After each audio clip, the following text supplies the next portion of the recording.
allá de la Tierra.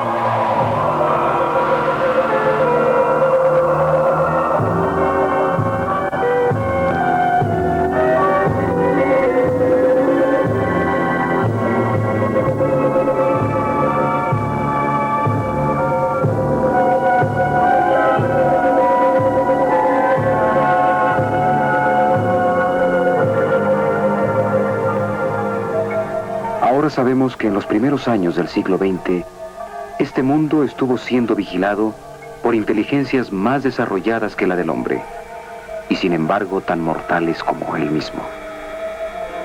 Ahora sabemos que como seres humanos, ocupados en sus variadas preocupaciones, fuimos escudriñados y estudiados, tal vez casi tan estrechamente como un hombre con un microscopio podría escudriñar las criaturas pasajeras que hormiguean y se multiplican en una gota de agua. Con infinita complacencia, la gente iba y venía por el mundo ocupada en sus pequeños asuntos, serena por la seguridad de su dominio sobre este pequeño fragmento giratorio de materia solar, el cual, proveniente del obscuro misterio del tiempo, por casualidad o por destino, ha sido heredado por el hombre.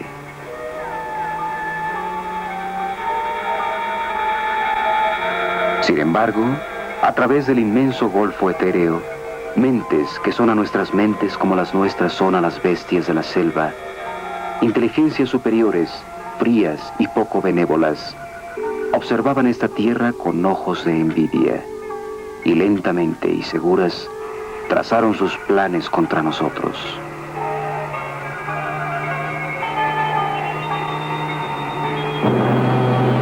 Así empieza un libro de ciencia ficción publicado hace más de 75 años. La Guerra de los Mundos, de H.G. Wells. Fue escrito y leído como entretenimiento inofensivo. La ciencia ficción empezaba a volverse popular. Cuentos de hadas, para adultos. Sin embargo, este mundo de ciencia ficción nos envuelve ahora. Hay menos ficción cada día que pasa. Sí, la evidencia está aquí. Nuestro planeta está siendo visitado por inteligencias más grandes que la del hombre, y que viajan en vehículos espaciales, en platillos voladores. La gente alrededor del mundo los está viendo. Los italianos los llaman dischi volanti, los franceses sukup volant, los rusos letayushi tarielki. En América los llamamos ovnis.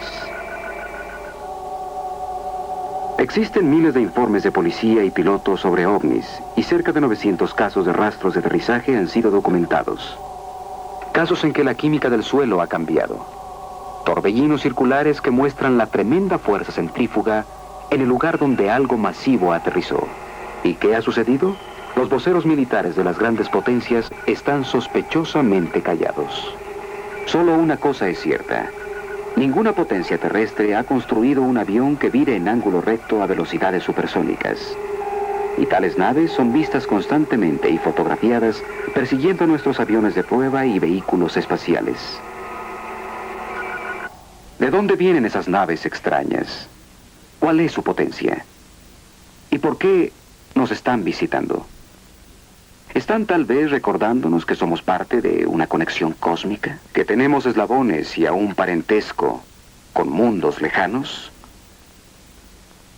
¿O están, como más y más gente cree, tratando de decirnos que el conocimiento que necesitamos para sobrevivir y crecer está aquí, en el planeta Tierra, escondido en nuestra ciencia y en nuestro pasado? Nuestro planeta está en crisis, y algunos dicen que esto ha pasado antes, hace mucho, mucho tiempo. En esa misteriosa tierra de leyenda, el continente perdido de la Atlántida. En la cuarta centuria antes de Cristo, Platón describió en sus diálogos una isla continente más allá de las columnas de Hércules, llamada Atlántida. Las antiguas tablillas mesopotámicas se refieren a una tierra destruida por la gran inundación. El libro del Génesis, el Corán, las leyendas mayas, la epopeya de Gilgamesh, todos hablan de esta floreciente civilización cuya ciencia, se ha dicho, sobrepasaba a la nuestra al momento de su destrucción. ¿Qué fue de la Atlántida? De acuerdo con los relatos de sacerdotes egipcios, en un día y una noche de cataclismos, el continente entero se hundió en las profundidades del océano. El físico ruso Immanuel Velikovsky ha sugerido que la Atlántida se volvió el continente perdido después de un desplazamiento del eje de la Tierra. El famoso psíquico Edgar Cayce creyó que por el mal uso de las potencias de la mente e interrumpiendo la evolución del planeta, la Atlántida se volvió víctima de su propia pervertida superciencia. ¿Y a la gente de la Atlántida qué le pasó? ¿Fueron destruidos todos? ¿O algunos sobrevivieron al Holocausto y emigraron por mar y aire a otras tierras? Algunos atlantes se refugiaron dentro del océano y establecieron un magnífico reino submarino que aún florece hoy en día. O tal vez con su avanzada tecnología escaparon al espacio exterior. O tal vez ellos, desde que el primer hombre dejó huellas en las paredes de las cuevas, han estado retornando en sus naves aéreas para observar cómo construimos la nueva Atlántida. ¿Qué evidencia existe de que el hombre mismo no fue el arquitecto de las grandes estructuras antiguas de la Tierra? ¿Verdaderamente recibimos nosotros un poco de ayuda de nuestros amigos del espacio? La Gran Pirámide de Giza tiene la altura de un rascacielos de 40 pisos y fue construida con 2,25 millones de bloques de roca, algunos pesando 12,000 toneladas. Bloques supuestamente transportados cientos de kilómetros por esclavos y bestias de carga. ¿Y qué hay del conocimiento necesario para la construcción de tal monumento? Nosotros sabemos ahora que la Gran Pirámide fue construida de cara al norte verdadero en el centro exacto del mapa terrestre del mundo. No el mundo conocido de 2575 años antes de Cristo, sino el mundo entero como lo conocemos ahora. La única forma en que sus arquitectos pudieron haber deducido tales cálculos hubiera sido mediante un reconocimiento de la Tierra desde lo alto, trazar un mapa global, proyectarlo extendido y luego trazar meridianos a través del centro de la Tierra. ¿Fue eso o la información les fue proporcionada por alguien más? Alguien capaz de efectuar un reconocimiento aéreo. Algunas de las pirámides de Hispanoamérica, tierra de las antiguas civilizaciones maya, azteca y tolteca, son anteriores a las de Egipto. Tiwanaku, la ciudad más antigua de Sudamérica, se dice que fue construida por una raza de gigantes cuya tierra nativa fue destruida por una gran inundación.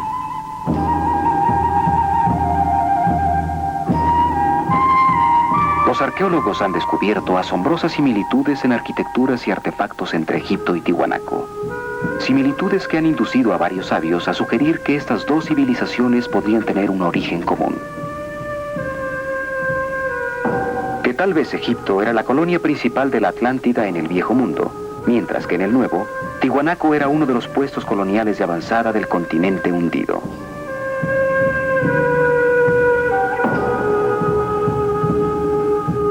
Los libros sagrados y el folclore de tierras muy alejadas, todos hablan de los días de cuando los dioses visitaron este planeta envueltos en nubes o transportados en ligeras carrozas. ¿Son las estatuas gigantescas de la isla de Pascua fieles representantes de antiguos astronautas o de gigantes de la Atlántida? ¿Y qué hay de Stonehenge, computador neolítico de los druidas?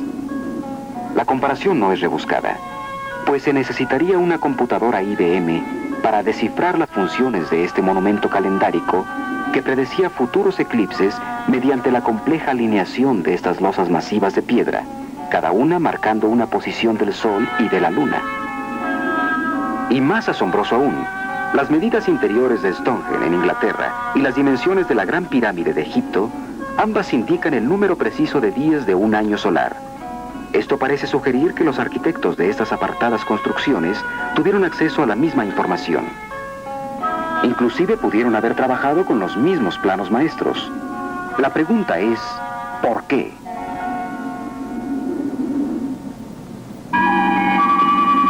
Imagínense un solo equipo de arquitectos viajando de continente a continente, empleando personas locales para construir puntos de apoyo de navegación, grandes faros que podrían ser vistos desde una nave orbitando el planeta Tierra. Faros aún en operación hoy día.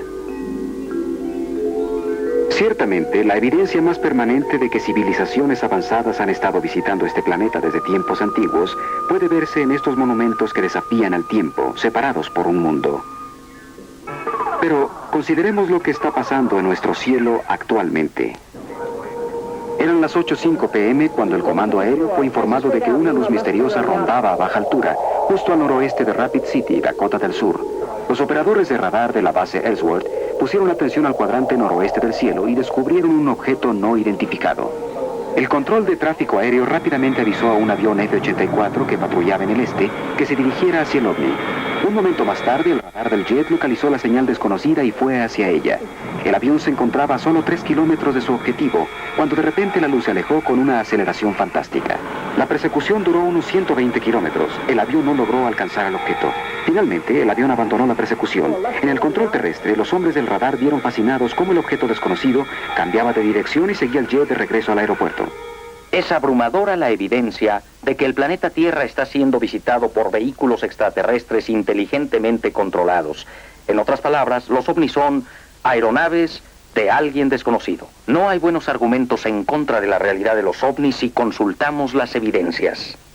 Stanton T. Friedman, físico nuclear y conferencista, ha estado consultando la evidencia sobre los ovnis por cerca de 15 años. Uno de los casos más extraordinarios que he estudiado recientemente es el de Charles Hickson y Calvin Parker, dos estibadores de Pascagoula, Mississippi, quienes informaron que mientras pescaban en la ribera del río, un vehículo extraño que emitía una luz azulosa descendió y flotó encima del banco de ostras a 13 metros de ellos. Hickson describió más tarde cómo 3 criaturas plateadas flotaron fuera de la nave, lo sujetaron y lo llevaron flotando adentro. Era como un sonido silbante. Y cuando me volví en esta área, cerca de 13 metros, era una especie de nave espacial. Parecía que se iba a posar en el suelo. Pero bajó lentamente y flotó como a medio metro del suelo. Nosotros no sabíamos qué hacer, usted sabe, con el río detrás de nosotros, y esa cosa ya no sabíamos qué era. Antes de que tuviéramos tiempo de hacer algo, apareció una abertura. Era como una especie de puerta con una luz azul. Y tenía luces fulgurantes conforme se acercaba al suelo, pero luego desaparecieron, y cuando la puerta se abrió, una cierta clase de luz salió de adentro, la cual era cegadora. Algunos informes sobre ovnis son difíciles de ignorar aún por los gobiernos, especialmente cuando hay fotografías que respaldan a los testigos. Aproximadamente a los 15 minutos para las 10 del lunes en la noche, varios ciudadanos del área este de Los Ángeles llamaron con urgencia a nuestra estación afirmando que estaban observando lo que creían que era un objeto volador no identificado. Después de recibir varias de estas llamadas, el oficial Wynkoop y yo fuimos despachados al área este de Los Ángeles para investigar ese posible ovni. Observamos el objeto viajando en dirección sureste y empezamos a perseguirlo. Mientras lo perseguíamos, yo me encargué de radiar la persecución a mi comandante, el sargento Pedro de la división Hallenbach del Departamento de Policía de Los Ángeles. Durante la persecución me las arreglé para tomar una fotografía. Esta fotografía en negativo fue registrada como propiedad de la policía. Es complemento del informe y tiene su número de expediente divisional. La extraña nave era ovalada.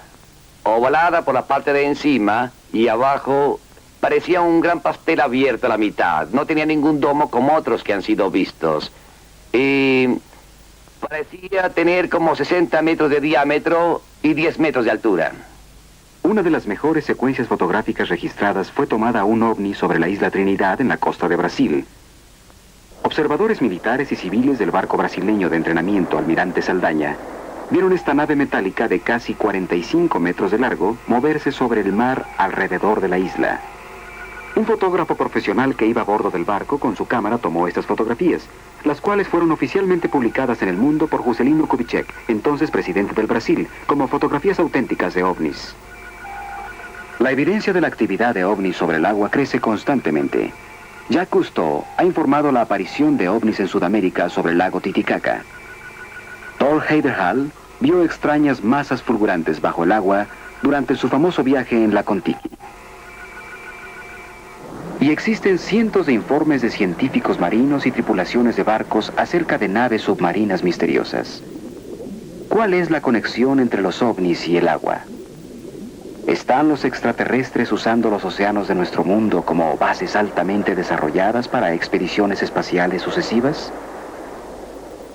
¿O son estas naves, como algunas gentes creen, piloteadas por descendientes de supervivientes de la Atlántida que buscaron refugio hace mucho bajo el mar? ¿Qué evidencia existe para respaldar esta especulación? Ahora tenemos los medios para explorar el fondo de los océanos, y los buzos han encontrado grandes tramos de lo que parecen ser las piedras de un pavimento de gigantes. Piedras tan grandes como los bloques con que construyeron las pirámides, cruzando el lecho del océano en mitad del Atlántico. Los arqueólogos han encontrado los pasillos y pilares de un antiguo templo hundido en la costa de Bimini, en las Bahamas. ¿Son estas estructuras submarinas restos de una de las ciudades de la Atlántida? Consideren el área misteriosa en forma de triángulo en el Mar Caribe, que se extiende de la orilla de la corriente del Golfo, como a 150 kilómetros al este de Fort Lauderdale, Florida, a 40 grados latitud este en mitad del Atlántico. Conocido antiguamente como Mar de los Sargazos, esta área es el cementerio de lo inexplicable. Es un lugar donde extrañas cosas pasan a las brújulas y extrañas cosas pasan al tiempo.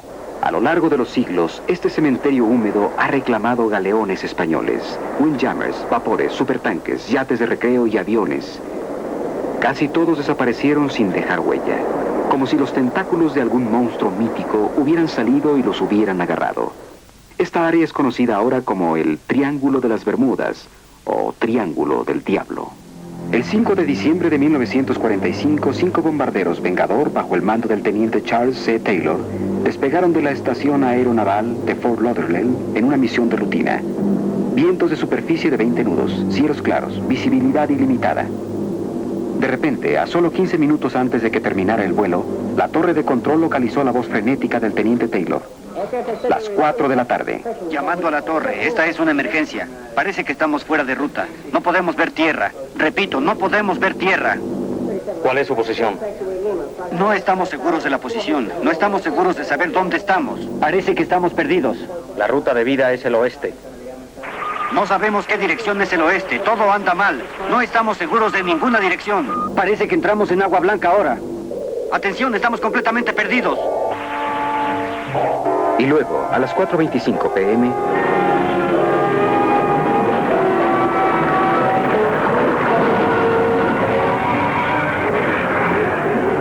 después de oír, estamos completamente perdidos, silencio para siempre. Inmediatamente la Marina despachó un hidroavión Martin Mariner, una enorme nave con equipo electrónico de rastreo y con suficiente combustible para permanecer volando 24 horas. A bordo una tripulación de 13 hombres. A las 7:04 p.m., el Mariner también estaba perdido. En 3 breves horas, el Triángulo se había tragado 6 aviones y 27 hombres.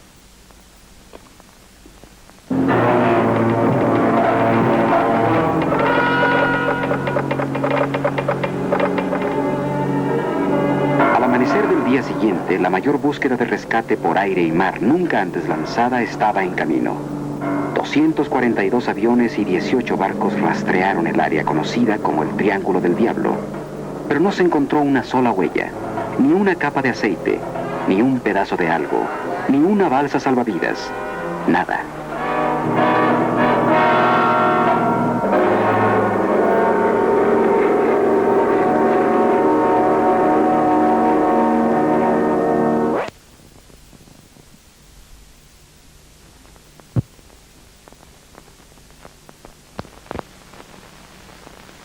No hay una lista completa de víctimas del Triángulo del Diablo, pero solo la letanía de barcos perdidos se lee como una lista de invitados a una fiesta diplomática. United States Ship Niña, United States Ship Rufus, el Steamship Santa Clara, Star of Riel, el Home Sweet Home, el Steamship Hewitt, Corner, Slocum, el Marine Sulphur Queen, el Southern District, el City Bell, de George Bacon, el Raifuku Maru, y otros, y otros, y otros. Nombres de barcos que vienen de la mitología: el Steamship Rubicon, el Nereus, el Proteus, el Cíclope, el Constelación, el Steamship Whitcraft. Las teorías acerca del triángulo van de piratería a túneles dentro de otras dimensiones, otras zonas de tiempo. Los físicos han sugerido que los barcos y los aviones perdidos pueden haber sido víctimas de un fenómeno magnético que interrumpe las comunicaciones radiales y descompone los instrumentos de vuelo. Pero no hay una explicación concluyente. Y la pregunta ominosa persiste. ¿Esta área está controlada por alguna inteligencia desconocida? Actualmente estamos gastando millones de dólares explorando el lecho del océano. El proyecto Mohole perforó pozos de 200 metros bajo el agua, en un intento por descifrar los misterios de la corteza terrestre. Y junto con arqueólogos y oceanógrafos, los parapsicólogos se están uniendo a la búsqueda para encontrar evidencia sobre la Atlántida, el legendario continente perdido.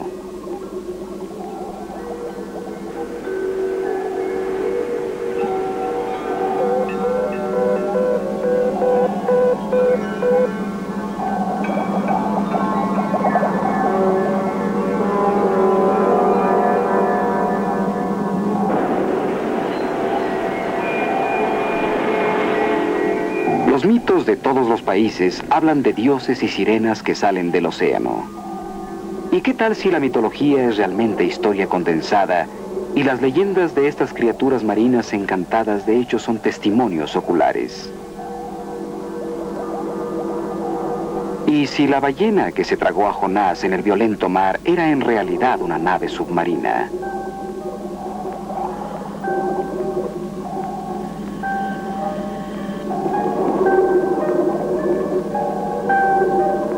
La colonización submarina puede ser una realidad en el futuro. Los institutos oceanográficos como Woods Hole y Scripps están colaborando con el gobierno en experimentos de laboratorios submarinos para probar que el hombre puede vivir confortablemente en un medio acuático por largos periodos de tiempo. Con el objeto de sobrevivir bajo el mar y en el espacio infinito, el hombre está desarrollando nuevas armas mentales, telepatía, clarividencia, psicoquinesis. El joven psíquico Uri Geller, quien ha confundido a los científicos con su habilidad para doblar metales con su mente y desmaterializar objetos, alega que la fuerza para hacer esto es canalizada a través de él por una inteligencia extraterrestre. Si esto es correcto, todos tenemos mucho en qué pensar. Mientras tanto, los gobiernos de Rusia y Norteamérica calladamente patrocinan la investigación psíquica. Ambos países han considerado seriamente el uso de la telepatía, la transferencia directa de pensamientos de una mente a otra, como medio de comunicación con submarinos y naves aéreas. Otro país donde se lleva a cabo la investigación mental con extrema objetividad es Checoslovaquia.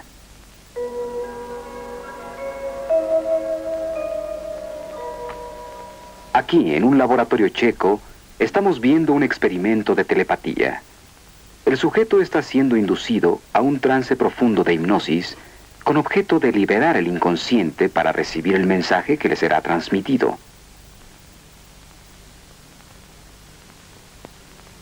Como dije, primero el sujeto es inducido a un trance hipnótico.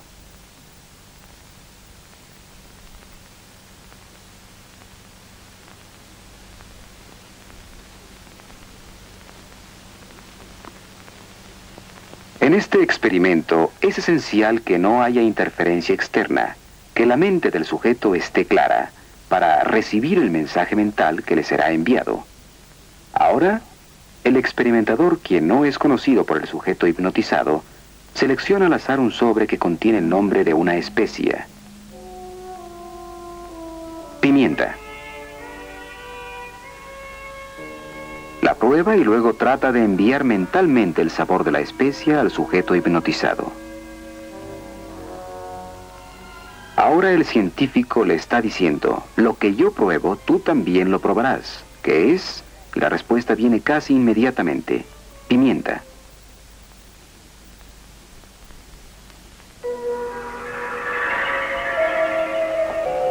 Psicoquinesis, la habilidad de mover objetos físicos con la fuerza de la mente, es también asunto de gran interés para la ciencia y los militares.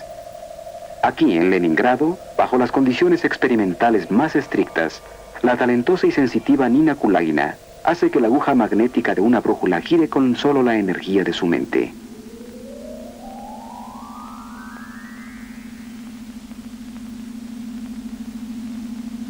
Los científicos rusos han encontrado que mientras se efectúa la demostración, el campo magnético que rodea el cuerpo de la señora Kulagina es solo 10 veces menos potente que el de la Tierra misma.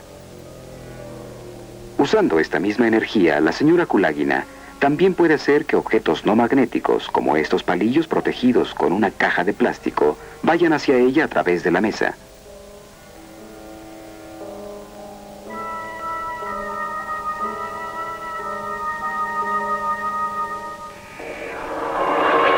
Se dice que en las Filipinas, cirujanos psíquicos están efectuando operaciones importantes en pacientes sin usar instrumentos quirúrgicos y sin ninguna forma de anestesia o control de hemorragias. Sin embargo, la cirugía parece no ser dolorosa y la cicatrización sobrenatural tiene lugar casi inmediatamente. El más conocido de los cirujanos, Tony Akpoa, está quitando un tumor de la frente del hombre de negocios de California, Donald Westerbeck. Donald voló a las Filipinas después de que los médicos lo previnieron contra los riesgos involucrados en la cirugía tradicional. Aquí, en la propia voz de Westerbeck, oímos la descripción del resultado de su operación. Cuando vine a las Filipinas, dudaba mucho de todo este proceso, pero pensé que sería una vergüenza ser operado primero y averiguar que había algo de cierto en el fenómeno filipino. Cualquier cosa que resulte puede ser o no ser la clase correcta de tejido extraído. Bien puede ser simbólico, pero hace ya 2 años de la operación y los síntomas que eran progresivos rápidamente han desaparecido. Y yo sé que lo que haya pasado en las Filipinas tuvo un cierto efecto definitivo en el alivio que estoy sintiendo en mi cabeza.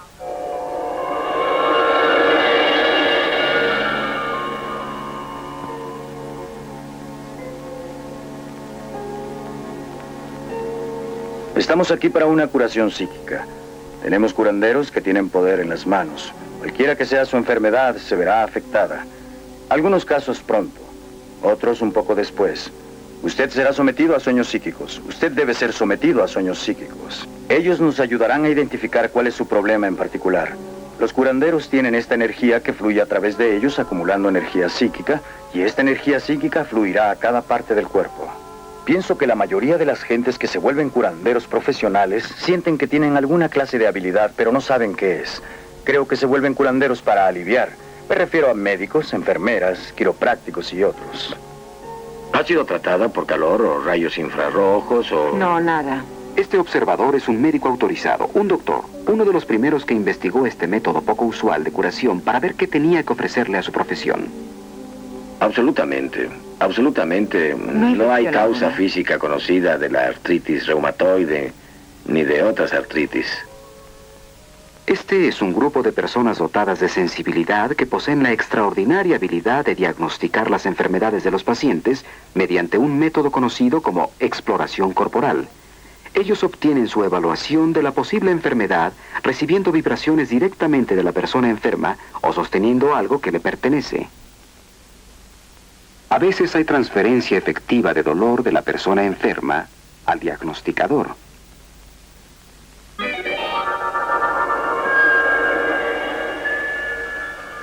La idea de un campo de energía o aura rodeando al cuerpo humano se remonta a varios siglos. En pinturas bíblicas, los artistas trataron de representarla pintando halos o aureolas alrededor de la cabeza de las figuras religiosas divinas.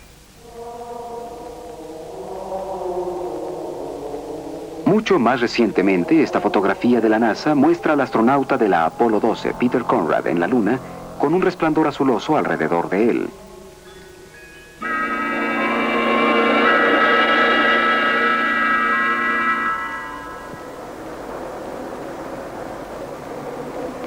Una institución líder en investigación psíquica es la Universidad de California en Los Ángeles, en donde la psicóloga e investigadora doctora Thelma Moss está investigando con la fotografía Kirlian. una técnica revolucionaria inventada por los científicos rusos Semyon y Valentina Kirlian, la cual registra en placas fotográficas el aura o campo de energía que rodea los objetos orgánicos e inorgánicos. Doctora, ¿nos podría hablar sobre su investigación aquí en la universidad? Hemos cubierto casi cada área de investigación en parapsicología, que incluye telepatía, ideas que van de mente en mente, movimiento de objetos a distancia. Por ahora estamos extremadamente interesados en los campos de energía alrededor del cuerpo. Probablemente el trabajo más fascinante que estamos haciendo por ahora tiene que ver con una técnica fotográfica que fue descubierta primero en la Unión Soviética llamada fotografía Kirlian, o simplemente fotografía eléctrica. Hemos podido lograr un material fascinante en cinematografía que me gustaría mostrarle ahora, si es posible. Bien, echaré a andar el proyector y veremos algo de nuestro trabajo, lo que hemos filmado. Debido a los esfuerzos de investigadores experimentales como la doctora Moss, la técnica de la fotografía Kirlian pronto será de uso práctico en todas las ramas de la ciencia física. Los objetos inorgánicos fotografían muy diferente que los objetos orgánicos. Las monedas tienen una corona estable, pero dan la ilusión de que hay movimiento alrededor de ellas. Pero la corona misma es estable y sus límites están fijos, mientras que los seres humanos muestran un efecto marcadamente diferente. Esta es la yema del dedo índice derecho y nosotros podemos ver que alrededor de este dedo hay destellos y la corona está cambiando su diseño. Tomamos a una joven y le pedimos que se emborrachara. Aquí la tenemos. 2 yemas de sus dedos de la mano derecha antes de tomar algo, y el efecto es más bien plácido. Después de 4 vasos de champaña, vemos que se han vuelto considerablemente más brillantes y la distancia se ha cerrado. Y la parte posterior de sus dedos emite chispas de cuando en cuando. Después de 8 vasos, está en un estado mucho mejor. De la proyección posterior de las yemas de sus dedos salen efectos brillantes. Ahora probamos antes y durante el beso. Estos son los dedos del hombre y la mujer antes del beso. Y podemos ver que las coronas de ambos son más bien opacas, con una brecha entre los dedos en el punto en que casi se tocan. Los mismos sujetos fueron fotografiados durante un beso. Sus coronas se han vuelto considerablemente más brillantes y de hecho van una hacia la otra. Tal vez la mujer un poco más hacia el hombre que el hombre hacia la mujer. Aquí tenemos un ejemplo extraordinario que no sucede muy a menudo. Ustedes ven la mancha roja de luz que aparece entre los dos. Anticipándonos podemos imaginar lo que puede suceder con este beso. Mientras se besan, los colores blancos y casi rosados se han vuelto mucho más intensos y parecería que la persona de la izquierda está disfrutando la experiencia un poco más que la persona de la derecha. La doctora Moss también ha observado el intercambio dinámico de energía entre un curandero psíquico y su paciente. Después de un tratamiento curativo hay un incremento considerable en la amplitud de la corona que rodea la yema del dedo del paciente y la disminución correspondiente en la corona del curandero. Otro aspecto fascinante de la fotografía Kirlian es conocido como el fenómeno de la hoja fantasma. Personas que tienen un miembro amputado a menudo dicen que aún lo sienten y también se quejan de que tienen comezón en dedos que no existen. Esto, de acuerdo con los científicos, puede ser explicado por la persistencia de viejos patrones sensoriales en el cerebro. Pero por años los psíquicos han afirmado que ellos pueden ver miembros fantasmas unidos aún al cuerpo. Y ahora la técnica Kirlian respalda su afirmación. En el laboratorio de la doctora Moss, primero fotografiaron una hoja intacta. Luego cortaron una parte de la hoja y la fotografiaron de nuevo. Por corto tiempo, una contraparte fantasma de energía permaneció donde la hoja había sido cortada, formando un perfil luminoso completo de toda la hoja. Una de las cosas más dramáticas de la fotografía Kirlian es el efecto de la hoja fantasma. Aquí está una hoja, ha sido cortada en el lado izquierdo. Encendemos el equipo Kirlian poniendo un electrodo y aquí no vemos fantasma. Donde la hoja ha sido cortada, hay una especie de casco. Sin embargo, levantando el electrodo y volviéndolo a poner, se puede ver vivamente la brillantez del efecto fantasma. Extendiéndose más allá del límite de la hoja cortada, podemos ver destellos viniendo de las diversas partes de la hoja y de su extremo cortado. No podemos explicar el efecto, simplemente sabemos que existe y que podemos tomarlo. Cerca de 30% de las veces obtenemos este efecto fantasma. Doctor Amos, ¿ha investigado usted algunos otros tipos de fenómenos psíquicos? Me llaman frecuentemente. Los psicoterapeutas a veces me traen pacientes porque algunos tienen problemas. Una de las áreas más extrañas de todas es cuando somos llamados. Recibimos cientos de llamadas al año para averiguar acerca de casas encantadas. La gente piensa que sus casas están encantadas. Hicimos una extraordinaria investigación con interesantes resultados en una casa encantada aquí en Los Ángeles para la Sociedad Americana de Investigación Psíquica. No lejos de la universidad, también existe una casa encantada, habitada por el señor y la señora Rice, sus 5 hijos y un fantasma. Señor Rice, ¿cuándo se dio cuenta de que su casa estaba encantada? Fue en la víspera de la Navidad de 1969. ¿Usted oyó o vio algo? Pues fue más bien una sensación que ver o oír algo. Fue, ¿cómo le diría? Una presencia extremadamente fuerte en la casa y yo me levanté. Eran como la 1 o 2 de la mañana y empecé a buscar por la casa. Busqué por todos los cuartos esperando hallar un ladrón, pero no había nadie, pero sí se sentía la presencia de alguien, una presencia muy fuerte. Poco después, los señores Rice llamaron a un psíquico para averiguar si su casa estaba encantada en verdad. Y les dijo que el fantasma era el de un joven arquitecto que se había trastornado mucho y se había ahorcado escaleras arriba en el desván.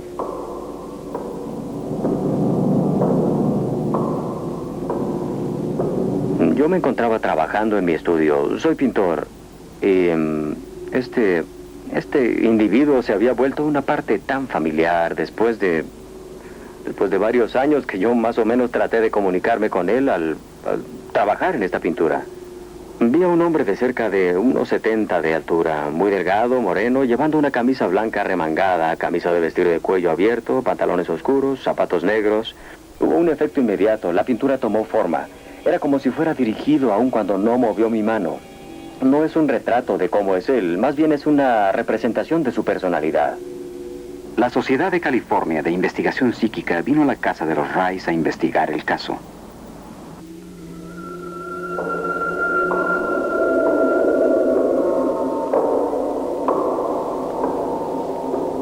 Revisaron la casa, todas las habitaciones, y donde quiera que fueron, sintieron algo que registraron. Sintieron una sensación muy fuerte de él arriba, donde se supone que se ahorcó. Había ruidos extraños subiendo y bajando la escalera, y parecía que alguien la subía y la bajaba.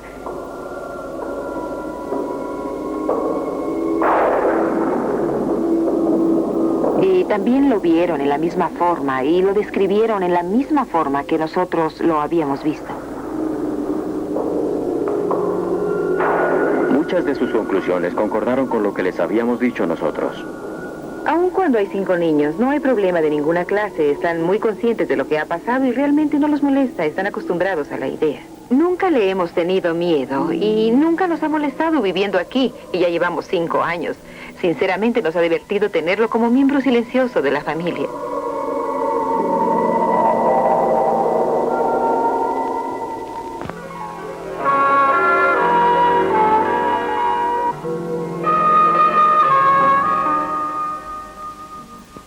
Yo soy Lucrecia Black y soy una bruja. Practico la brujería y la magia negra. Siempre he sido una bruja. Yo nací bruja, crecí como bruja y mi madre, abuela y bisabuela también fueron brujas. ¿Qué es una bruja? Es una mujer psíquica que puede proyectar sus energías e invadir la mente subconsciente de otras gentes, forzándolas a hacer cosas que normalmente no harían. Este es el molino de las brujas en Inglaterra, en donde en la Edad Media las brujas practicaban sus aquelarres. Había brujas que adoraban a los espíritus de la naturaleza y empleaban plantas y hierbas para hacer pociones para los enfermos. Brujas que secaban la leche de las vacas de sus vecinos o plagaban sus cosechas. Brujas que usaban abalorios o amuletos para ahuyentar las fuerzas del mal. En Inglaterra, en la época medieval, la iglesia quemó y ahorcó brujas, culpándolas de que alguien enfermaba o moría. En Francia, Juana de Arco fue quemada porque la iglesia tenía miedo de su asombroso poder psíquico. A través de los tiempos, las mujeres con poder psíquico han sido acusadas falsamente de ser brujas. Recientemente, en 1970, una mujer de California, una típica ama de casa del Medio Oeste, fue acusada de ejercer la brujería.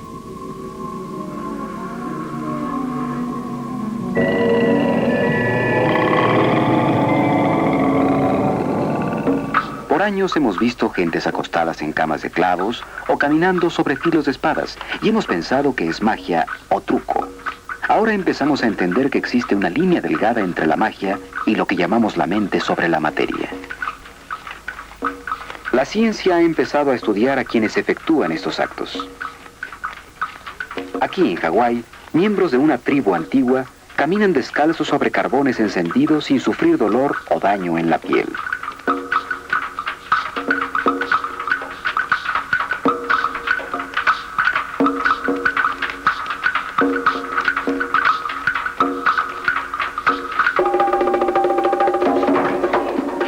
Alrededor de todo el mundo se efectúan rituales altamente especializados que flagelan los niveles más profundos e irrazonables de la mente humana.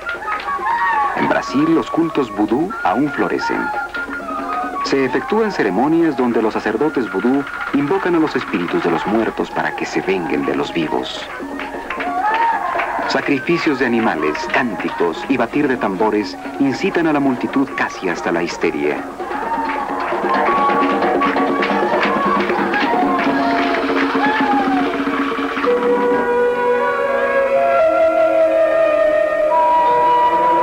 Estas discutibles ceremonias ocultas no están limitadas a los lugares primitivos del mundo. En San Francisco, como en otras ciudades americanas, Satán está vivo. Y para probarlo, con toda la cooperación de los hombres y mujeres fanáticos, vemos la celebración de una misa negra. In nomine Dei nostri Satanus Luciferi excelsi. En el nombre de Satán, el amo de la tierra, el rey del mundo, que se abran todas las puertas del infierno y aparezca para saludarme como su hermano y amigo, y que me dé las indulgencias de las que hablo, ya que vivo como las bestias del campo, regocijándome en la vida carnal. Aprecio a los justos y maldigo a los corrompidos, por todos los dioses del abismo, y ordeno que estas cosas de las que hablo vengan. Benditos sean los fuertes, porque ellos poseerán la tierra. Malditos sean los débiles, porque ellos heredarán el yugo. Benditos sean los valientes, porque ellos serán los amos del mundo. Malditos sean los virtuosamente humildes, porque serán pisoteados por pezuñas rayadas. ¡Salve Satán! ¡Salve Satán! ¡Salve Satán! ¡Salve Satán! ¡Salve Satán!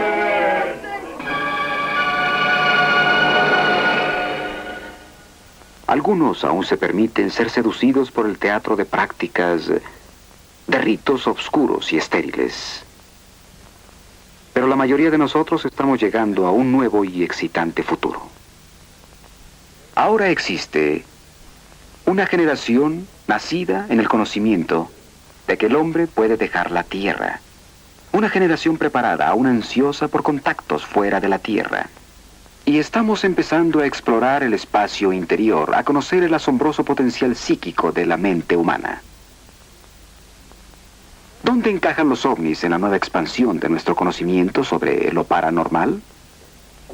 Tal vez el reportero investigador Ralph Bloom, autor de Más allá de la Tierra, un libro acerca de contactos del hombre con los ovnis, podría contestar por nosotros. Señor Bloom, ¿qué piensa usted acerca de los ovnis? Pienso que debemos considerarlos como un ejemplo de la ley de Murphy. La ley de Murphy dice que si es posible que algo pase, pasará. Y no hay mucha duda que lo de los ovnis está pasando. Y que son objetos físicos reales, ocupando tanto espacio físico como tiempo. Pero los datos también implican que los ovnis pueden de hecho no estar volando aquí sobre vastas y enormes distancias, sino simplemente materializarse aquí. Funcionar como objetos físicos en nuestra atmósfera y luego desmaterializarse. He entrevistado pilotos militares cuya misión era lograr filmar ovnis. Hombres que han seguido y fotografiado ovnis y luego los han visto desaparecer. El profesor Chase Bruning de la Universidad de Mississippi ha señalado que la experiencia con un ovni se parece a un fenómeno psíquico. En ambos casos, basándose en las rígidas reglas de la ciencia, no deberían existir, pero aparecen y violan las conocidas leyes de espacio y tiempo y gravedad. Fantasmas y ovnis parecen tener mucho en común. Los fantasmas se materializan, parecen flotar y oscilar sobre el suelo. A menudo se comunican telepáticamente, luego se desmaterializan, tal como ha pasado con los ovnis y sus tripulaciones. Estos y otros fascinantes fenómenos como el tiempo perdido, teletransportación y curación espontánea, todo está asociado con las experiencias ocultas y de ovnis. Me inclino a creer como el astrónomo Allen Hynek, quien sugirió que podemos estar lidiando con una inteligencia que sabe más acerca del mundo físico que nosotros, más acerca del mundo psíquico y lo está usando. Señor Bloom, entiendo que fue a Pascagoula, Mississippi, solo 36 horas después de que Charles Hickson y Calvin Parker se encontraron con un ovni. Sí lo hice. Fue la primera vez que vi por mí mismo el aspecto profundamente perturbador de tal experiencia, no solo en los dos hombres, sino en todo el pueblo. Nada tan poderoso había pasado en Pascagoula desde que el huracán Camila golpeó la costa del Golfo. Y era imposible sentarse en el mismo cuarto que Charlie y Calvin y no poder creer que algo terrible les había sucedido a ellos. Me sujetaron. Uno me tomó de este brazo así y el que estaba de este otro lado también hizo lo mismo y yo parecí flotar a la misma altura del suelo que ellos. Luego entramos a la nave. Y ya dentro, cuando ellos lo soltaron, ¿vio mesas o sillas? ¿Usted recuerda lo que pasó? Sí. No vi mesas ni sillas ahí dentro, y no quiero decir que no las hubiera, lo que pasa es que la luz era casi cegadora y no pude ver nada. Y cuando esos seres me llevaron adentro, me soltaron.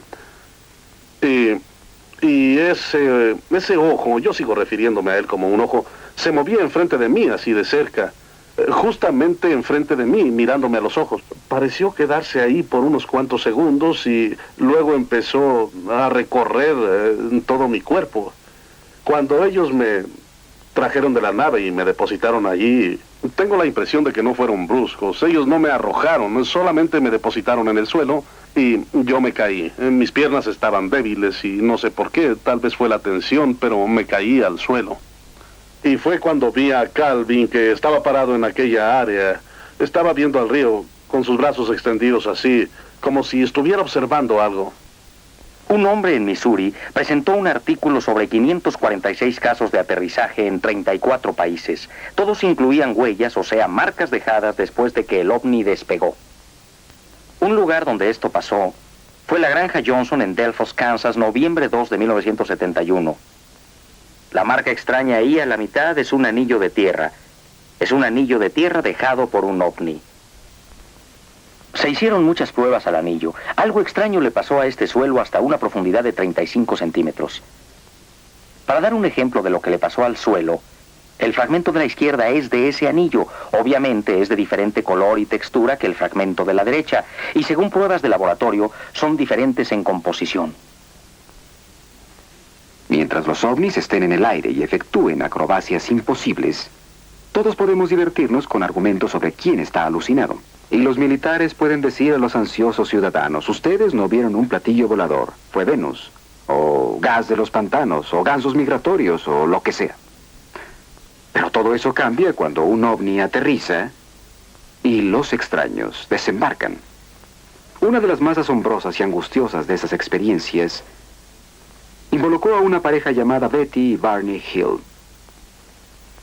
Mientras viajaban por las montañas blancas de New Hampshire en 1961, los Hill perdieron varias horas en el camino.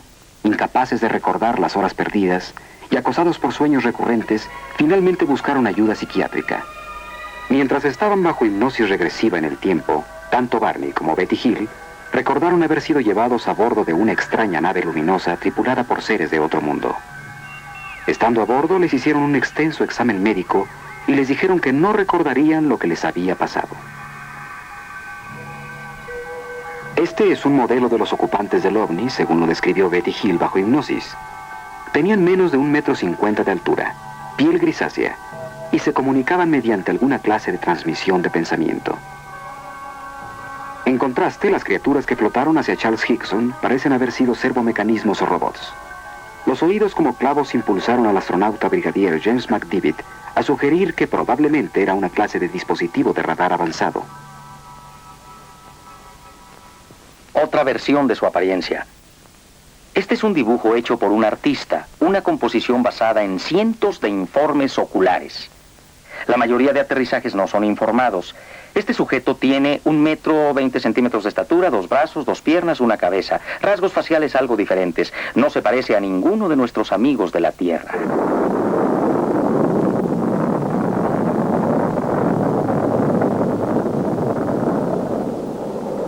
Sin embargo, hay comparaciones definidas de comportamiento.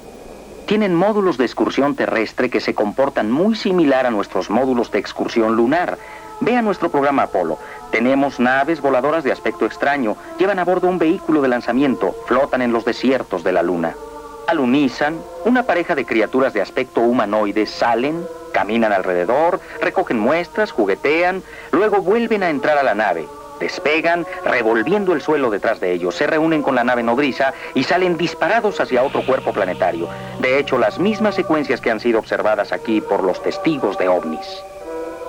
Uno de nuestros astronautas pioneros fue el general brigadier James McDivitt. En 1965, el general McDivitt pasó 4 días en el espacio exterior como piloto comandante del Gemini 4. General McDivitt, ¿alguna vez ha visto un ovni? Sí, durante mi vuelo en el Gemini 4 en 1965, vi un objeto en el espacio muy cerca de nuestra nave que no pude identificar. Me pareció tal vez como la parte superior de otro cohete. Traté de tomar algunas fotos de él, pero desafortunadamente las fotos no salieron bien. Nunca pudimos identificar qué había sido. Todos los datos de nuestro radar indicaban que no había cerca de nosotros otro objeto volador en ese momento. General, ¿conoce usted a alguien más que afirme haber visto un ovni? Sí, a propósito, yo conozco a toda clase de gente que afirma haberlos visto. Algunos son muy veraces y algunos de ellos yo creo que solo se están divirtiendo. Tuve la oportunidad recientemente de conocer un caballero de Mississippi, quien afirma haber sido llevado al interior de una astronave. Francamente, creo que ese caballero no está mintiendo, está diciendo lo que considera ser la verdad. No busca la publicidad, ni trata de ser gracioso, solo trata de ser honesto. Y yo creo que a este caballero sí le pasó lo que él afirma, que es verdad. Su historia es muy convincente. Al principio pensé que eran personas por la distancia. Sin embargo, cuando estuvieron frente a mí fue la impresión más grande que he tenido en mi vida. Eran más bajos de estatura que yo, aproximadamente como de 1,60 m, y no tenían cuello. La cabeza parecía bajar directamente a los hombros. Y tenía algo así como un cono en el punto donde debía estar la nariz, y donde debían estar los oídos también tenía lo mismo, y creo que los oídos parecían más largos que la nariz. Me pareció que cuando salió por esa puerta, esa abertura o lo que fuera, casi instantáneamente estaban aquí con nosotros. Y sus brazos, porque tenían brazos como nosotros, vi que sus brazos se movían, pero las manos eran diferentes, tenían membranas entre los dedos y solamente el pulgar estaba libre. ¿Me puede hablar de la prueba del detector de mentiras? Cuando se les pidió que vinieran aquí a hablar a esta gente, tenían en la mente que solo era una gran broma. Esa fue la razón por la que hicieron una prueba al señor Hickson. El instrumento mostró que decía la verdad. Le hicieron otra prueba. Después el examinador empezó a maravillarse. Hizo la tercera prueba y creyó lo que el señor Hickson le había dicho. Comisario, ¿quiere decirme qué pasó esa noche? Los interrogamos durante horas, luego dejamos el cuarto y grabamos toda la conversación que tuvieron. Grabamos lo que hablaron los dos. Y dijeron más o menos lo mismo. Uno de ellos estuvo rezando y dijo, después de todo lo que ha pasado en la Tierra, ¿por qué tenía que ver algo como esto? Calvin Parker, yo lo estaba interrogando y en un momento dado quería subir por las paredes. Así es como estaba de nervioso y agitado. Ya que yo estaba ahí y porque era médico y varios otros científicos e investigadores fueron consultados y vieron la situación, me preguntaron si no me importaría estar presente y dije que no me importaría. Y aun cuando era muy difícil para nosotros creer que una astronave aterrizó y esas criaturas tipo robots salieron y se llevaron a estas 2 personas dentro de la astronave, Estos dos hombres, en mi opinión, creen que vieron esto y han sido honestos informando lo que han informado. La historia de Charles Hickson no es única. Los ovnis primero aparecieron en las noticias en este país en 1947, cuando el piloto Kenneth Arnold vio 9 objetos en forma de disco desplazándose a alta velocidad de manera no convencional, como lo haría un platillo si lo rebotan sobre el agua. Un periodista que entrevistó a Arnold tomó el término platillo volador y se inició una vigilancia del cielo por un cuarto de siglo. Durante 28 años, estas naves metálicas en forma de disco de cientos de metros de diámetro han sido vistas alrededor del mundo, de París a Papúa y a Pascagoula. Aun cuando la ciencia ha fallado en dar una explicación de aceptación general sobre los ovnis, el asunto ha sido estudiado por el Congreso de los Estados Unidos. En 1968, el congresista J. Edward Rush, de Indiana, presidió el Simposium de Ciencias y Astronáutica sobre los ovnis. ¿Cree usted que los ovnis son astronaves de otro planeta? Bien, me abstengo de contestar la pregunta solo por esto. Yo no sé, pero mi imaginación me dice que tal vez hay algo que permita al hombre viajar más rápido que la luz. Tal vez hay algo que permita una forma más inteligente de vida de otro planeta girar alrededor de otra estrella para hacer ese largo viaje. Yo también he estudiado esos cientos de informes. Por más de 20 años, el mayor Donald K. Howe, retirado de la Marina, ha estado informando sobre el mundo de los platillos voladores. Entiendo, mayor K. Howe, que igual que el físico Stanton Friedman, usted cree que estamos siendo visitados por vehículos de otros planetas inteligentemente controlados. Estoy de acuerdo con la Fuerza Aérea. Han llegado a una conclusión secreta al respecto desde 1948. Años dirigí un simposium aquí en Capitol Hill. Y los participantes de ese simposium fueron científicos de algún renombre. Eran científicos que tenían interés en los ovnis y durante el curso de ese simposium se presentaron fotos que aparentaban ser de ovnis. Uno de los científicos que analizaron las fotografías en las audiencias del congresista Rush fue el Dr. Robert Baker Jr., quien ha consentido en evaluar para nosotros 2 películas sobre ovnis del archivo del Instituto Smithsoniano de Washington, D.C. Vemos aquí la película de Montana de 1950, mostrando 2 objetos filmados por Nicolás Mariana de Great Falls, Montana. El fenómeno natural al que a menudo se atribuye el origen de estas imágenes es el reflejo de aviones. A menos que los aviones volaran a una velocidad fantástica e irreal, tendrían que estar muy cerca del observador para identificarlos como aviones, con objeto de justificar la clase de movimiento visto en la película.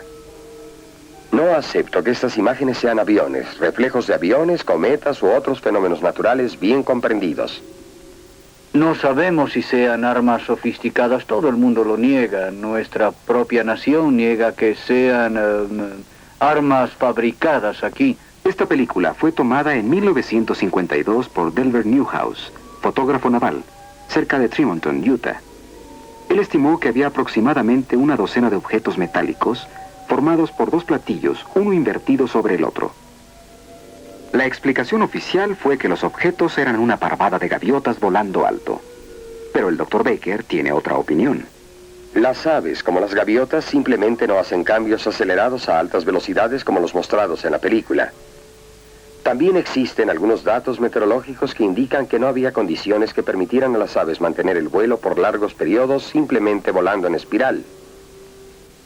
Me parece más bien que se trata de algún fenómeno natural o es posiblemente algo del espacio exterior.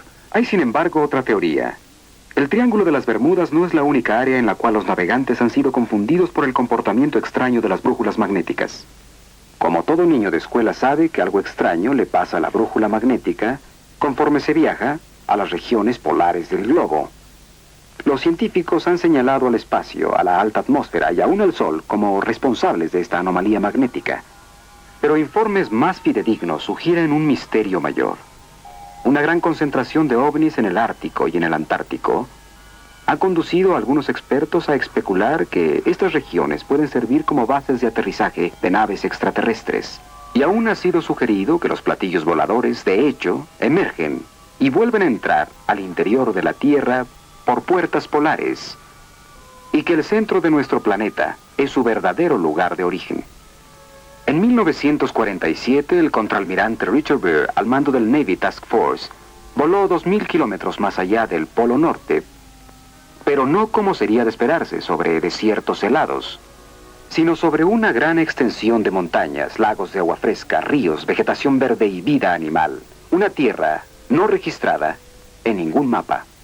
De la evidencia proporcionada por el almirante Byrd y otros famosos exploradores del Ártico y el Antártico, se ha sugerido que la Tierra no es como hemos pensado, una esfera sólida con un centro candente de metal fundido, sino que es de hecho una esfera hueca, en la cual ha permanecido una pequeña cantidad del fuego original para formar un sol central capaz de emitir luz y propiciar el crecimiento vegetal.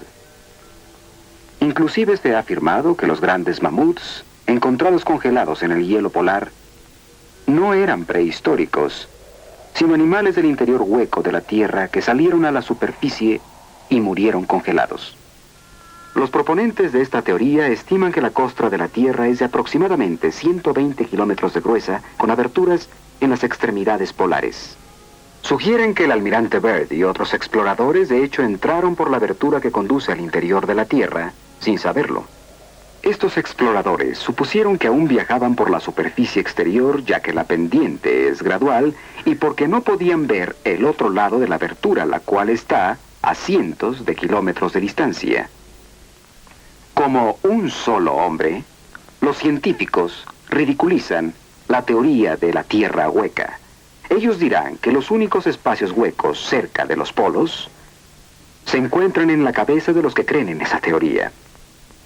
Pero algunas preguntas inquietantes permanecen sin contestación. ¿Cómo explicamos el efecto térmico, la presencia creciente de vientos calientes cuando se viaja al norte más allá de 70 grados de latitud?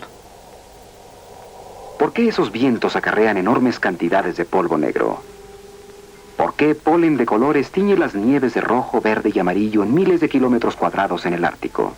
¿Por qué todos los icebergs están compuestos por agua dulce? ¿Y por qué los exploradores encuentran semillas tropicales, plantas y aún árboles flotando en el agua fresca de estos icebergs? ¿De dónde vienen todas estas cosas?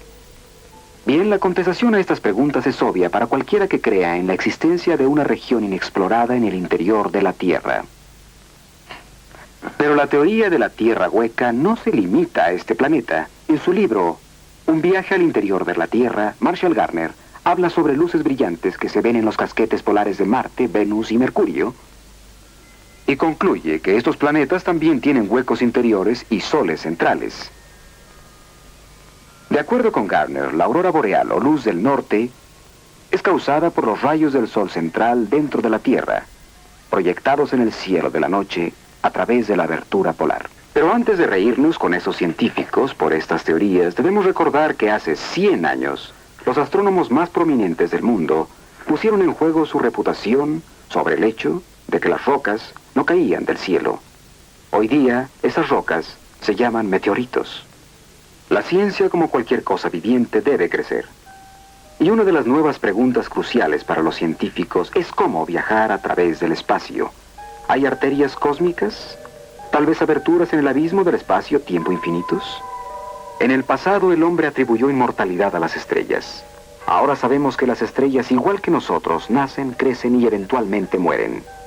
Al final de sus vidas, estrellas solo un poco más pesadas que nuestro Sol, de repente estallan en explosiones de supernova, volviéndose fulguraciones galácticas gigantes que se colapsan formando estrellas enanas blancas que luego se queman volviéndose enanas negras, cada una del tamaño de la Tierra. Si una estrella es algo más pesada, se colapsa hasta volverse una estrella neutrón mucho más pequeña y muchísimo más comprimida. ¿Pero qué les pasa a las estrellas de cuando menos 3 veces el tamaño de nuestro Sol? ¿Esas que no envejecen quietamente como estrellas neutrón o enanas? Los científicos creen que el colapso de estas enormes estrellas es tan poderoso que una vez que empieza nada puede detenerlo. Continúan encogiéndose hasta que el campo gravitacional que las rodea es tan fuerte que se cierra completamente al resto del espacio. Nada que entre a esta región puede escapar, ni aún la luz. Y así es como estas estrellas se convierten en agujeros negros invisibles en la fábrica del espacio. Estrellas que han parpadeado y muerto, pero que aún están ahí, ejerciendo un efecto devastador sobre cada partícula de materia que entra a su campo gravitacional. donde la gravedad es tan intensa que tuerce el espacio, aprisiona la luz, detiene el tiempo. Los astrónomos especulan acerca de la posibilidad de que existan enormes agujeros negros en rotación, en los cuales la tremenda distorsión del tiempo y del espacio sea tan extrema que genere un corredor hacia otro mundo. Un futuro astronauta que se zambulla en un agujero negro en rotación tal vez nunca podría volver a comunicarse otra vez con nuestro mundo, pero podría emerger en una dimensión diferente, una esquina diferente del universo, inclusive tal vez un universo diferente. Y no es tan remoto que una civilización tecnológicamente avanzada pudiera superar los peligros de viajar en un agujero negro, enjaezar su poder para viajar a través del tiempo, así como del espacio. En su asombroso libro, La conexión cósmica, el astrónomo Carl Sagan imagina para nosotros una federación de sociedades en la galaxia que ha establecido un sistema de tránsito rápido de agujero negro, en el cual un vehículo es rápidamente puesto en ruta a través de una red entrelazada de agujeros negros hacia el agujero negro más cercano a su destino. Y como una evidencia más dramática de penetración interplanetaria, podemos trasladarnos a Siberia y ver qué pasó a principios de siglo. Un objeto espacial no identificado se precipitó a la Tierra a 45.000 kilómetros por hora. Dejando estelas de fuego, entró en la atmósfera. Y luego, una explosión.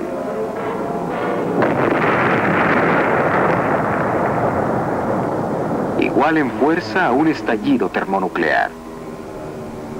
Un enorme hongo de fuego y humo.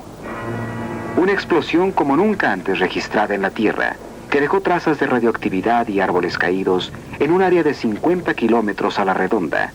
Sin embargo, no hubo señales de un cráter. El 7 de enero de 1948, oficiales de la base Godman del fuerte Knox, Kentucky, observaron un objeto extraño pasando sobre ellos a alta velocidad. Minutos después, a las 2:30 p.m., a un escuadrón de caza P-51 que venía del sur, se le pidió que investigara el ovni. El capitán Thomas Mantell, jefe del escuadrón, dejó la formación y empezó a subir. A las 2:45, Mantell notificó a la torre que estaba a 15.000 pies. Tengo algo a la vista arriba y adelante de mí. Alguna clase de objeto metálico, pero no es un avión. Voy a 20.000 pies. A las 3:15, Mantell habló de nuevo. Está directamente delante de mí y va a la misma velocidad. Estoy tratando de acercarme. Fue la última transmisión del capitán Mantell. Todos los intentos por comunicarse con él fallaron. Una hora después encontraron su avión. Mantell estaba muerto. Su reloj destrozado se paró a las 3:18. ¿Están los militares en posesión de restos de metales retorcidos, de ovnis estrellados? ¿De los cadáveres de los tripulantes? No lo sé. No conozco las respuestas. Pero una cosa es cierta. Con los formidables recursos a su disposición, la milicia norteamericana debe tener la mejor colección de datos sobre ovnis en el mundo. Y realmente pienso que ya es tiempo que compartan esos datos con la gente. Debo decir que tengo algo de simpatía por los militares, especialmente la Fuerza Aérea, cuyo reino es, después de todo, el desierto y lejano azul. ¿Qué se hace cuando algo desconocido está penetrando al espacio y no se puede luchar contra él? La solución burocrática parece ser, cuando haya duda, clasifique. Pero también siento verdadera simpatía por la gente que es víctima de esta política. Gente cuya vida no será la misma porque tuvieron el valor de informar lo que vieron. Admito que han estado sucediendo cosas muy extrañas últimamente. Una de las más extrañas y perturbadoras es la aparición de enormes criaturas peludas que caminan paradas en 2 pies y han sido vistas frecuentemente en áreas donde se ha informado actividad de ovnis. En algún lugar de estos densos bosques acecha algo sobre cuyo origen y existencia la ciencia no puede dar una explicación terrena. Llamado Sasquatch en Canadá, Bigfoot en los estados del oeste, Fog Monster en Arkansas, Momo en Missouri y Skunk Ape en los pantanos de Florida. Estos fétidos gigantes, algunos de ellos de hasta 3 metros de altura, andan vagando por la maleza, arrancan árboles, invaden campamentos madereros y aterrorizan a los testigos.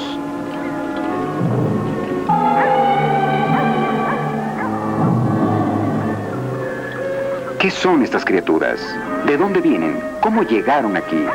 Recientemente, un número asombroso de informes sobre Bigfoots ha coincidido con informes de observaciones y aterrizajes de ovnis. ¿Están los ovnis dejando a estas criaturas aquí para ver si pueden vivir en nuestra tierra? ¿Y por qué nunca ha encontrado nadie los huesos o restos de uno de ellos? Estos gigantes, como afirma el psíquico Peter Hulcox, ¿se transforman en polvo cuando mueren? ¿O tal vez son recogidos de nuevo por los ovnis para ser examinados en sus laboratorios?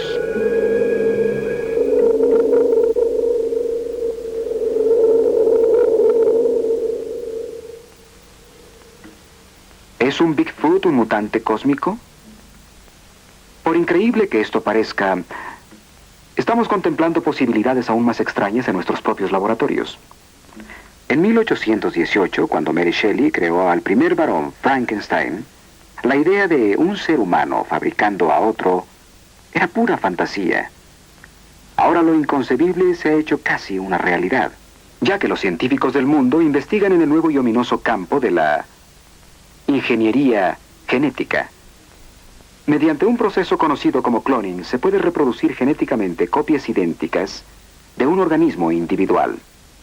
Hasta ahora los experimentos en reproducir plantas y formas de animales inferiores han sido un éxito. El camino está abierto para experimentos similares con células humanas. En la Universidad de California, en San Diego, el Dr. Walter Desmond lleva a cabo investigación en cloning. En este laboratorio trabajamos con una variedad cultivada de células fertilizadas. Estas células se originan en varios tejidos del cuerpo, los cuales pueden crecer esencialmente por siempre en recipientes de cultivo. El material de que partimos, el tejido animal, está hecho de un número de diferentes clases de células. Como a menudo estamos interesados en estudiar un solo tipo de célula, es deseable tener cultivos que vengan de una célula única. Esperamos entonces que todas las células de ese tejido sean idénticas. Eso se logra mediante cloning, poniendo un número muy pequeño, inclusive una célula en un recipiente de cultivo, permitiendo que las células crezcan en forma individual. Las colonias que provienen de donde originalmente había una pueden ser aisladas y estudiadas, con la seguridad de que todas las células son de origen idéntico. Aún existe alguna duda de si las células de animales superiores tienen este potencial. En la Universidad de Indiana, la doctora Janice Brothers ha estado trabajando extensamente en el desarrollo de formas animales inferiores, como la salamandra, de una fuente paternal única. Así que el nuevo espécimen de salamandra crece y se convierte en gemelo idéntico, una generación obtenida de uno solo de los padres. Estos ajolotes son un tipo de salamandra provenientes de un lago de México. El ajolote es útil a los científicos porque muchos mutantes de este animal han sido estudiados. El desarrollo de cada característica del cuerpo es controlada por genes. Un cambio en un gene se llama mutación. Algunas de las mutaciones que se han encontrado en los ajolotes afectan el desarrollo de los ojos, corazón, patas, sistema esquelético y la pigmentación. Los ajolotes dorados y blancos son animales con mutación en la pigmentación. Los 4 ajolotes oscuros y grandes que nadan en el acuario son un clon de trasplantes nucleares, obtenidos trasplantando el núcleo de una célula de un embrión normal en un huevo que tiene un citoplasma anormal.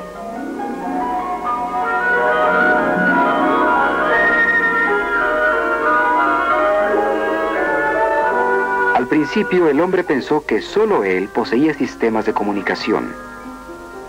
Luego hicimos amistad con el delfín. Y ahora las plantas toman su lugar entre las formas de vida de este planeta que se comunican.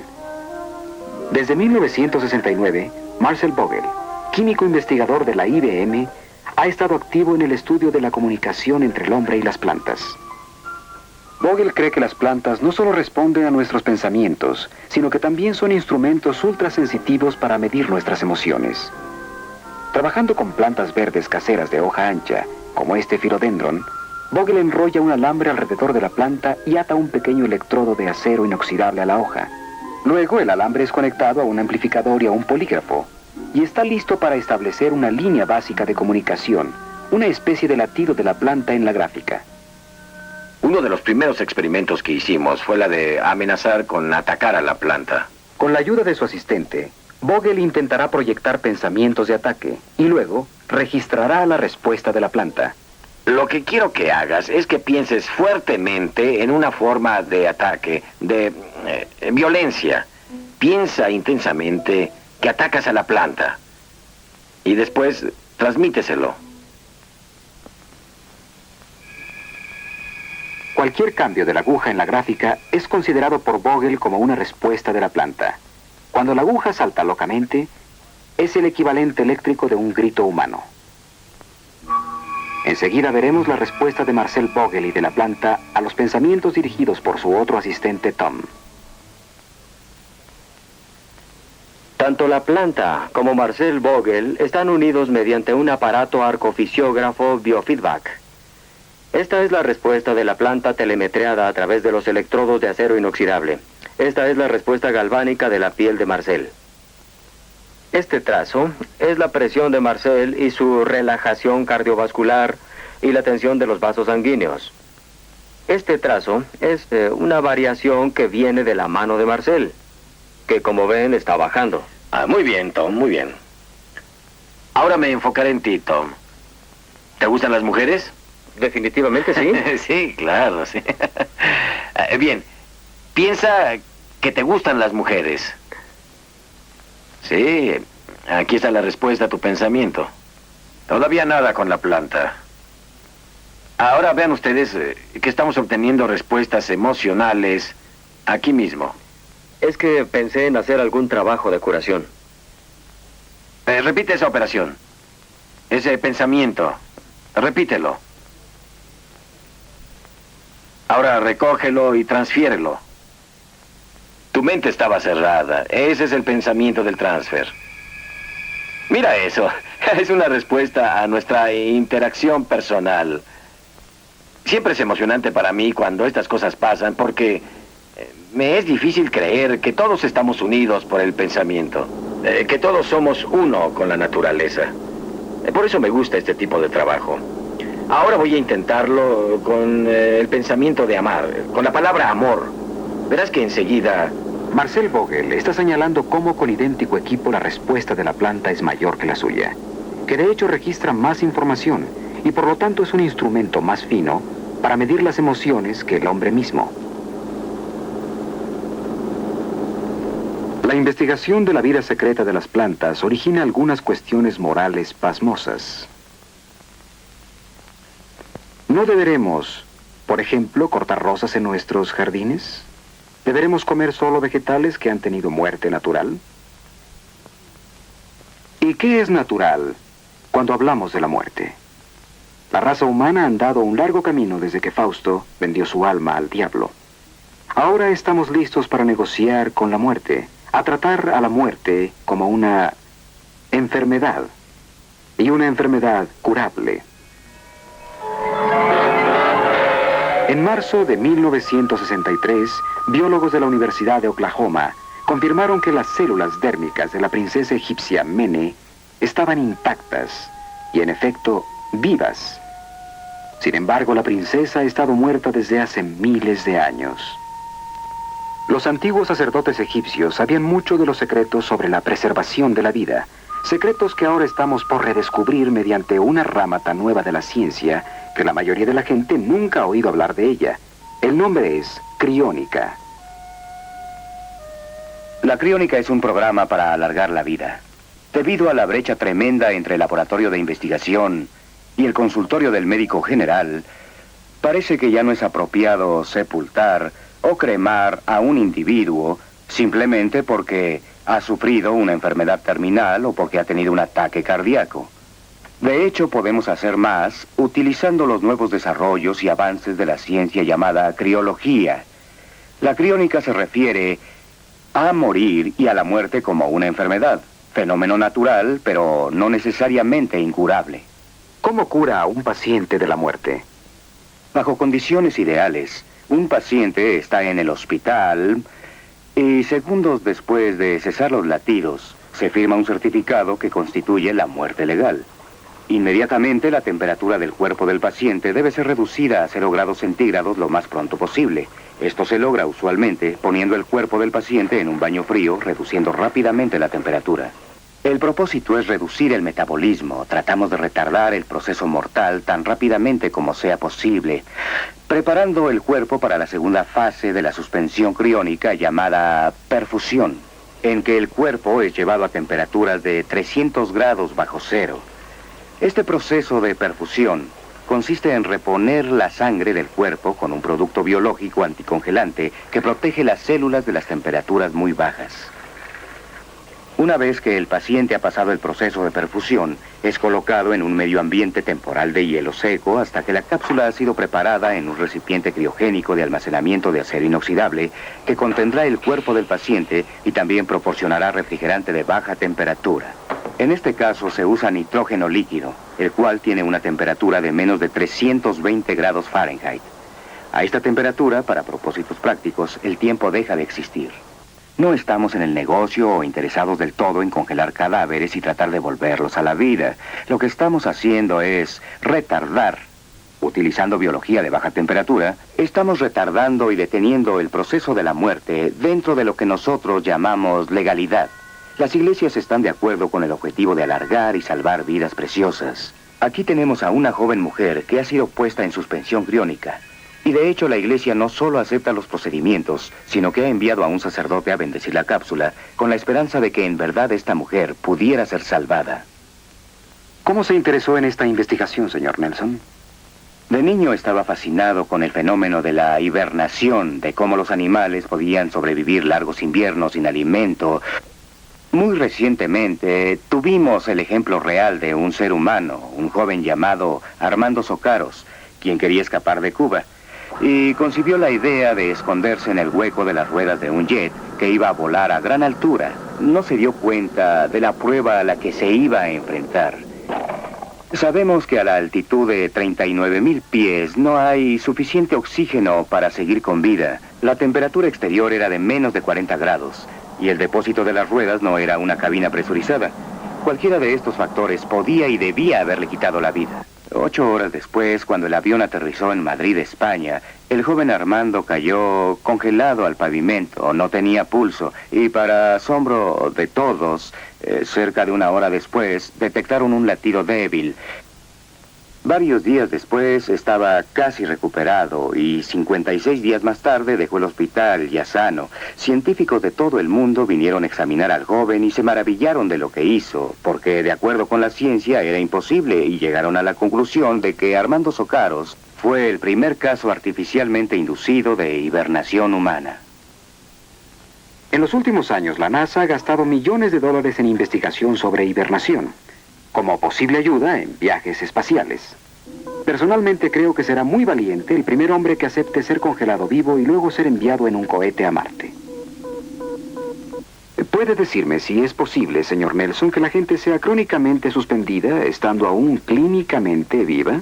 No, no se puede hacer legalmente hoy en día, en mi opinión. Con frecuencia tenemos peticiones de pacientes desahuciados, que sufren terriblemente de cáncer u otra enfermedad y quisieran que sus cuerpos fueran suspendidos criónicamente antes de sufrir los estados finales de la muerte y la agonía y demás. Sin embargo, no es posible por la definición legal de la muerte. El proceso no puede empezar hasta que cesan los latidos. Pero definitivamente sería para ellos una ventaja biológica y médica. Y espero que algún día podamos aplicar estos procedimientos a pacientes que estén en un estado de salud crítico, si eso es lo que desean.